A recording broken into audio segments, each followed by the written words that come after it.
Hello, I'm Simon and I'll be reviewing Death Stranding 2 on the beach for IGN. As you probably know, the response to the original Death Stranding was varied to say the least, so I thought it would be helpful to provide a bit of context regarding my own feelings about the 2019 sci-fi epic before hearing my thoughts on the sequel. Welcome to the GHV Magellan, our mobile base of operations. I didn't review Death Stranding for IGN, and the score of 6.8 we gave it isn't anywhere close to the most negative assessment Death Stranding received at launch, but it's also far from the glowing praise some others bestowed upon it. As I said, verdicts were varied, and I'm about to add yet another to the mix. Opinions are inherently subjective, especially when it comes to art, so naturally my thoughts on Death Stranding differ from our original reviewer Tristan's, albeit not by too much. Okay, let's speed this up a bit.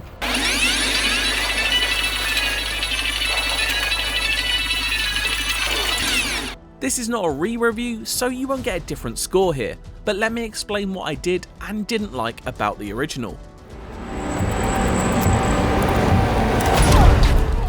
Let's start with the story, arguably the most complex and divisive aspect of Death Stranding. It's the element I also happen to enjoy the most, as I fully embraced its ever-increasing glossary of fresh sci-fi terminology and ended up quite connected to its core cast of characters. I think it's definitely the sort of experience that rewards you the more you put into its world, and while it can prove a little impenetrable during its slower earlier hours, I really did end up fully invested by its final act. Sam's connection to Lou, as well as the dynamic between Cliff Unger and Die Hardman, especially resonated with me.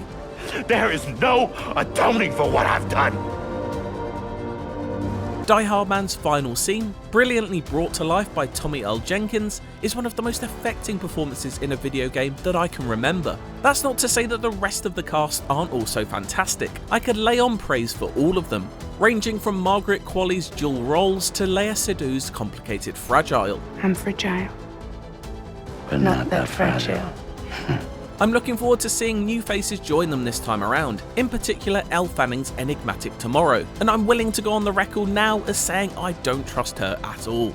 So you'll be a mother who gives birth to her baby. Yes, there's a huge scale here in its world-ending events and giant oily monsters, but this is the sort of sci-fi and post-apocalypse fiction I really connect with. Grand global stories rooted in deeply personal tales, like Denis Villeneuve's Arrival or Cormac McCarthy's The Road. Death Stranding delicately balances moments of wonder, whether they be colossal looming threats or simply walking over the crest of a hill to a dose of low roar, with one-on-one conversations that anchor that grandeur in relatable humanity. It's those very human themes of birth, death, hope and grief that we can all relate to, and I enjoyed greatly how these shone through, no matter how much alien language was thrown my way over the 40 or so hours its tale takes to tell. With its help and you, we'll be able to stay one step ahead of them.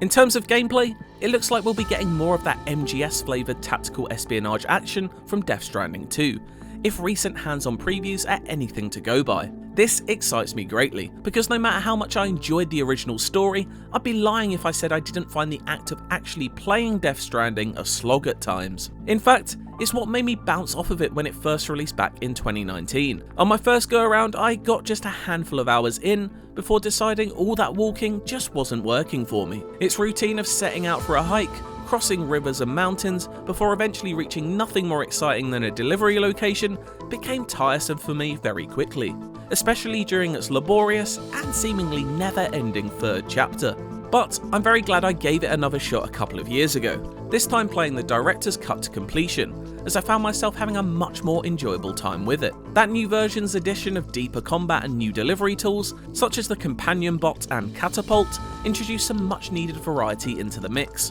Plus, the fact that many half-built highways, helpful ladders and convenient bridges already existed in the world, thanks to the online chiral network, definitely made the journey a lot smoother than it was at launch. The further I got into the game and the more my collection of tools grew, the more fun I found myself having. I bombed along on a motorcycle and enjoyed setting up zipline systems to dart around with ease. I'm hopeful that many of these convenient delivery options are available from the get-go in Death Stranding 2.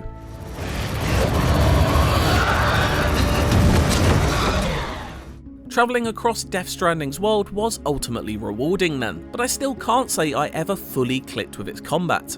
Yes, I did have a good laugh chucking blood and piss grenades at a big oily lion, but I largely found its BT encounters a bit of a trudge. It meant that I avoided conflict as much as possible. A perfectly valid way to play Death Stranding, but one that did result in me letting out a groan every time it started to rain.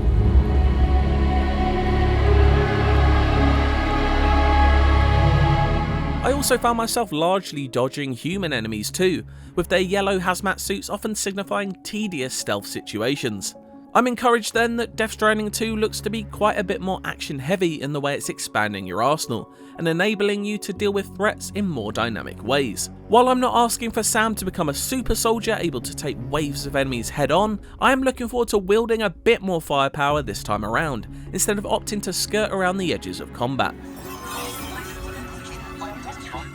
So the too long didn't read version is that I really enjoyed the world of Death Stranding and its characters, but didn't find the moment-to-moment gameplay consistently rewarding. I liked it, just didn't love it. I'm very excited to jump back in with Death Stranding 2 though.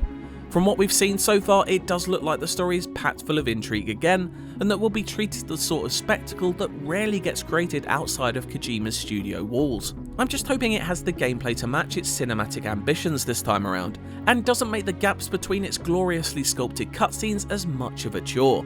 I guess we'll all find out when my review of Death Stranding 2 drops on June 23rd. For more Death Stranding 2, check out our hands-on preview of the game, or the latest trailer. And for everything else, stick with IGN. Rated M for mature.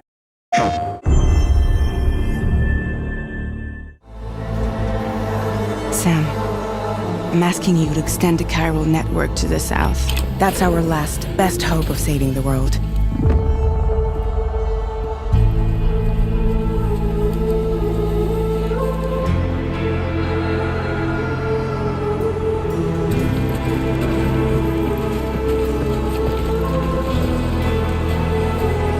Humanity is still in danger, still on the brink of extinction.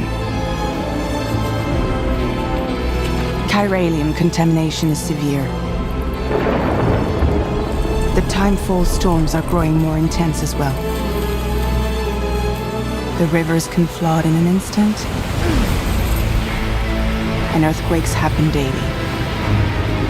Spirits of the dead washed up from the other side were stranded there just like everywhere else. And if they succeed in consuming a living human being, they'll trigger a void out, destroying everything nearby in a massive explosion.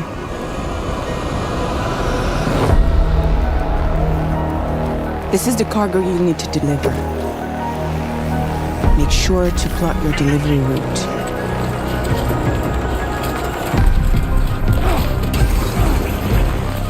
APAS has been analyzing your actions so far. It's added some new upgrades tailored to your preferred way of working. Experiment with them and see what you like.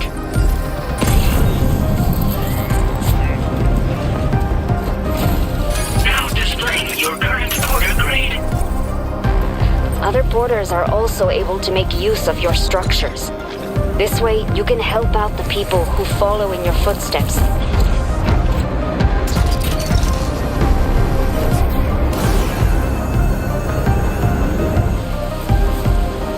As always, you'll be the one leading the way to expand the network. We'll be right behind you, providing you with support. You might want to construct a watchtower nearby before you charge in.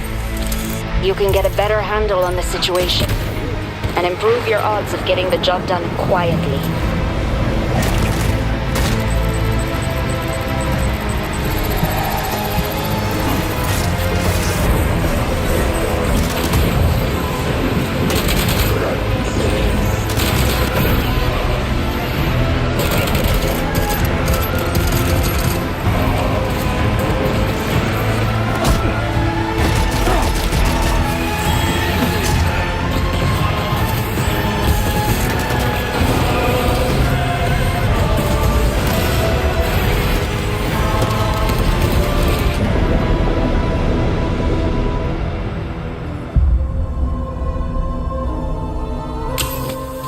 How does it feel to be back in the saddle?